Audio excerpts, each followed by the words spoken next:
ಒಂದು ವರ್ಷದ ಹಿಂದೆ ಆಲ್ಮೋಸ್ಟ್ ಜನವರಿ ಹತ್ತತ್ರ ಬರ್ತು ಅಂತಂದ್ರೆ ವಿಜಯ್ ಸರ್ ಬರ್ತ್ಡೇ ಅದೇ ದಿನ ಒಂದು ಭೀಮಾ ಸಿನಿಮಾದ ಒಂದು ಗ್ಲಿಮ್ಸ್ ಅನ್ನು ನೋಡಿದ್ವಿ, ಟೀಸರ್ ಅನ್ನು ನೋಡಿದ್ವಿ.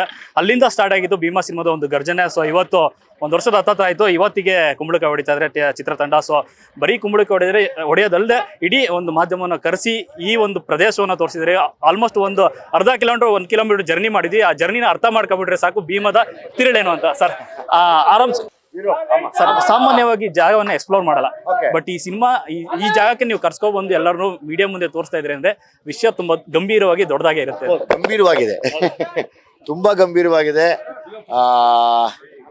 ಅದ್ ನಾನು ಹೆಂಗೆ ಹೇಳಪ್ಪ, ಸಿನಿಮಾ ನೀವು ನೋಡಿದ್ಮೇಲೆ ನೀವೇ ಹೇಳ್ತೀರಾ, ಈ ವಿಷಯ ಮಾತಾಡ್ತೀರಾ. ಅವತ್ತು ಅದನ್ನ ನಾವು ಒಂಚೂರು ತುಂಬಾ ತುಂಬಾ ಕೂಲಂಕುಷವಾಗಿ ಅವತ್ತು ಮಾತಾಡೋಣ. ಇವತ್ತೇನು ಬಿಟ್ಕೊಡ್ಬಾರ್ದು ಅಂತ ಏನೂ ಅಲ್ಲ, ಅಥವಾ ಏನು ಈ ಏರಿಯಲ್ಲಿ ಮಾಡಿದ್ದಾರೆ ನಾವು ನೋಡ್ಬೇಕಂತಿಲ್ಲ. ಇದು ಎಲ್ಲರ ಮನೆಯ ಮಕ್ಕಳ ಕತೆ, ಶ್ರೀಮಂತ ಬಡವ ಎಲ್ಲರ ಮನೆ ಮಕ್ಕಳ ಕತೆ. ಸ್ಪೆಷಲಿ ಪೇರೆಂಟ್ಸ್ಗೆ ಒಂದು ಅಲರ್ಟ್, ಸಾರ್ ಹುಷಾರು, ಬೇರೆ ಆಗ್ತಾ ಇದೆ ಇವತ್ತು ಅನ್ನೋ ಒಂದು ಅಲರ್ಟ್ ಇವತ್ತು.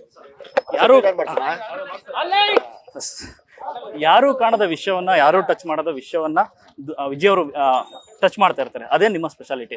ಸೊ ಭೀಮಾದಲ್ಲೂ ಕೂಡ ಅಂತದ್ದೊಂದು ಎಲಿಮೆಂಟ್ ಅನ್ನು ನಾವು ನೋಡ್ಬೋದು. ಯಾಕಂದ್ರೆ ಸಲಾಗದಲ್ಲಿ ರೌಡಿಸಮ್ ಅಂತ ಬಂದ್ರು ಕೂಡ ಎಮೋಷನಲ್ ಆಗಿ ಒಂದು ಕನೆಕ್ಟ್ ಆಗಿ ರೌಡಿಸಮ್ ಪಾಠ ಹೇಳಿದೆ ಅಂದ್ರೆ ಈಗಿನ ಯೂತ್ಸ್ಗೆ. ಇದರಲ್ಲೂ ಕೂಡ ಅದನ್ನ ಎಕ್ಸ್ಪೆಕ್ಟ್ ಮಾಡ್ಬೋದು. ರೌಡಿಸಮ್ ಅಲ್ಲ ಇದು, ಇಸ್ ನಾಟ್ ರೌಡಿಸಮ್. ರೌಡಿಸಮ್ ಅನ್ನೋಕ್ಕಿಂತ ಹೆಚ್ಚಾಗಿ ಸತ್ಯ ಘಟನೆಗಳನ್ನ ಹೇಳ್ಬೋದು. ನಾನು ಅಷ್ಟೇ ಏನ್ ನಡೀತಿದೆ ಅನ್ನೋ ಸತ್ಯ ಘಟನೆಗಳು ಹೇಳಿರ್ತೀನಿ. ಇಲ್ಲಿ ನನಗೆ ವೈಯಕ್ತಿಕವಾಗಿ ಯಾರ ಮೇಲೂ ದ್ವೇಷ ಇಲ್ಲ. ಯಾವುದೇ ಪಾತ್ರ ಯಾರನ್ನ ಬೈದ್ರೂ ಅದು ಆ ಪಾತ್ರದ ನಿಜವಾದ ರೂಪ ಆಗಿರುತ್ತೆ. ಏನ್ ನೀವು ಡೈರೆಕ್ಟರ್ ಆಗಿ ಅವ್ರನ್ನ ಬಯಸಿದ್ದೀರಾ, ಇವ್ರ ದೇವರಣೆಗಳು ಇಲ್ಲ. ನಾನು ಸೊಸೈಟಿ ಏನಿದೆಯೋ ಅದನ್ನ ಹೇಳಿದ್ದೀನಿ ಅಲ್ವಾ. ಅವತ್ತು ನನ್ನ ತಪ್ಪು ತಿಳ್ಕೊಳ್ಳೋದು ಬೇಡ. ನಾನೇನ್ ಮಾಡಿದ್ದೀನಿ, ಒಂದು ಕನ್ನಡಿಯಾಗಿ ಹಿಡಿತಾ ಇದ್ದೀನಿ. ಸರ್, ದಿಸ್ ಇಸ್ ವಾಟ್ ಇದು ನಡೀತಾ ಇರೋದು, ದಯಮಾಡಿ ಒಂದು ಸಹಾಯ ಮಾಡಿ ಅಂತ ಕೇಳಬಲ್ಲೆ. ಈಗ ಅವೆಲ್ಲ ಆಯಾ ಪಾತ್ರಗಳ ವೈರಿಗಳ ಮೇಲೆ ಎಲ್ಲರೂ ವರ್ಬಲಿ ಅಟ್ಯಾಕ್ ಮಾಡ್ತಾನೆ ಇರ್ತಾರೆ. ಅದು ವಿಶೇಷವಾಗಿದೆ ಸರ್. ಪ್ರೆಸ್ ಮೀಟ್ ನಲ್ಲಿ ಮಾತಾಡ್ತಾ ಹೇಳ್ತಾ ಇದ್ರಿ ಪೇರೆಂಟ್ಸ್ಗಳು ಎಚ್ಚೆತ್ಕೊಳ್ಬೇಕಾದ ಒಂದು ಕಂಟೆಂಟ್ ಇದು ಅಂತ. ಸೊ ಅಂಥದ್ದೊಂದು ಕಂಟೆಂಟ್ ನಿಮಗೆ ಸ್ಟ್ರೈಕ್ ಆಗಕ್ಕೆ ಅಂದ್ರೆ ಈ ಕಥೆಯನ್ನ ನಾನು ಮಾಡಬೇಕು ಈಗಿನ ಒಂದು ಪರಿಸ್ಥಿತಿನಲ್ಲಿ, ಈ ಒಂದು ಸಂದರ್ಭದಲ್ಲಿ ಕಾರಣ ಏನು ಅಂತ ಯಾವ್ದಾದ್ರು ಒಂದು ಘಟನೆ ನಿಮಗೆ ಇನ್ಸ್ಪೈರ್ ಆಗಿದೆ? ಅಫ್ಕೋರ್ಸ್ ತುಂಬಾ ಆಲ್ಮೋಸ್ಟ್ ಒಂದು 80% ಆಫ್ ರಿಯಲ್ ಇನ್ಸಿಡೆಂಟ್ಸ್ನ ಇಟ್ಕೊಂಡು ಕತೆ ಹೇಳಿದ್ದೀನಿ.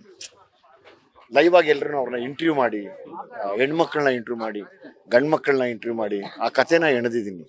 ಅದನ್ನ ನನಗೊಂದು ಖುಷಿ ಇದೆ, ಒಂದು ಒಳ್ಳೆ ವಿಷಯ ಹೊರಗಡೆ ತರ್ತಾ ಇದ್ದೀನಿ ಅನ್ನೋ ಒಂದು ಖುಷಿ ಇದೆ. ಈ ಜಾಗಗಳಲ್ಲಿ ನಾವು ಒಂದು ಕಿಲೋಮೀಟರ್ ಆಲ್ಮೋಸ್ಟ್ ಸುತ್ತಾಡ್ಕೊ ಬಂದ್ವಿ. ನಡ್ಕೊಂಡು ಹೋಗೋದೇ ಕಷ್ಟ, ಬಟ್ ಇಲ್ಲಿ ಸಿನಿಮಾ ತೆಗ್ದಿರೋದೇ ಅದು ಅದನ್ನ ಚಾಲೆಂಜ್ ಅನ್ನೋಕ್ಕಿಂತ ಹೆಚ್ಚಾಗಿ ನಮಗೆ ಸಿನಿಮಾ ಮೇಲಿರೋ ಪ್ರೀತಿ. ಈಗ ಕೆಲಸ ಏನು ಕೇಳುತ್ತೋ ಅದು ಮಾಡಲೇಬೇಕು ನಾವು. ನಾನು ಚಾಲೆಂಜಿಂಗಲ್ಲಿ ಮಾಡಿದೆ, ಕಷ್ಟ ಆಗಿತ್ತು ಇಲ್ಲಿ, ಅದನ್ನ ಯಾವತ್ತೂ ಹೇಳ್ಬಾರ್ದು. ಪ್ರೀತಿಯಿಂದ ಕೆಲಸ ಮಾಡೋದಷ್ಟೇ ಗೊತ್ತಿರ್ಬೇಕು ನಮಗೆ ಅಲ್ವಾ. ಇಷ್ಟಪಟ್ಟಿದ್ದು ನಾವು ಅದನ್ನು ಕಷ್ಟ ಅನ್ನೋಕ್ಕಾಗಲ್ಲ.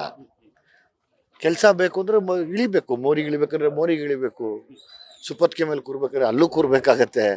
ಎರಡೂ ಕಲ್ತಾಗ ಮಾತ್ರ ನಟ ಮತ್ತು ನಿರ್ದೇಶಕ ಆಗಕ್ಕೆ ಸಾಧ್ಯ ಅಂತ ನನ್ನ ಎಕ್ಸ್ಪೀರಿಯನ್ಸ್ ಇದೆ. ಬೇರೆಯವ್ರಿಗೆ ನನಗೆ ಗೊತ್ತಿಲ್ಲ. ಈ ಸಿನಿಮಾ ಮೇಲೆ ನಿಮಗೆ ಪರ್ಸನಲ್ ಆಗಿ ತುಂಬಾ ಎಮೋಷನಲ್ ಕನೆಕ್ಟ್ ಆಗಿದೆ. ಯಾಕಂದ್ರೆ ನೀವು ಅಷ್ಟೊಂದು ಸಾರಿ ಹೊತ್ತು ಹೇಳ್ತಾ ಇದ್ರೆ ಈ ಪೇರೆಂಟ್ಸ್ಗಳು ನೋಡಲೇಬೇಕು, ನನ್ನ ಮನೆಯ ಅಥವಾ ನಿಮ್ಮ ಮನೆಯ ಎಲ್ಲರೂ ಕೂಡ ಸದಸ್ಯರು ಮಕ್ಕಳು ನೋಡ್ಬೇಕು.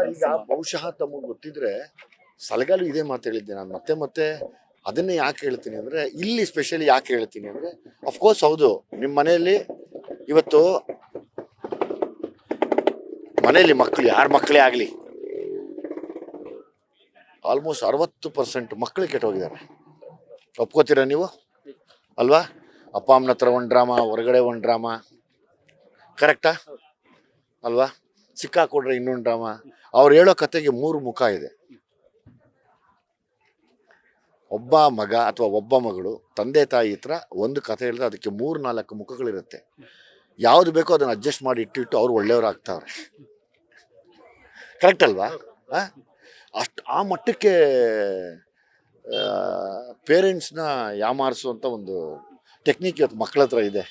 ಅದನ್ನ ಇಟ್ಕೊಂಡು ಏನೋ ಒಂದು ಚಿಕ್ಕದಾಗಿ, ಹೌದು ಅಫ್ಕೋರ್ಸ್ ಎಂಟರ್ಟೈನ್ಮೆಂಟ್ ಮಧ್ಯೆ ಹೇಳೋಣ ಅನ್ನೋ ಒಂದು ಆಸೆ. ಆ ಯೂತ್ಸ್ಗೋಸ್ಕರನೇ ಇದನ್ನು ಮಾಡಿರೋದು. ಅದಕ್ಕೋಸ್ಕರನೇ ಬ್ಯಾಡ್ ಬಾಯ್ಸ್ ಅಂತೆಲ್ಲ ಮಾಡಿದ್ದು ನಾವು.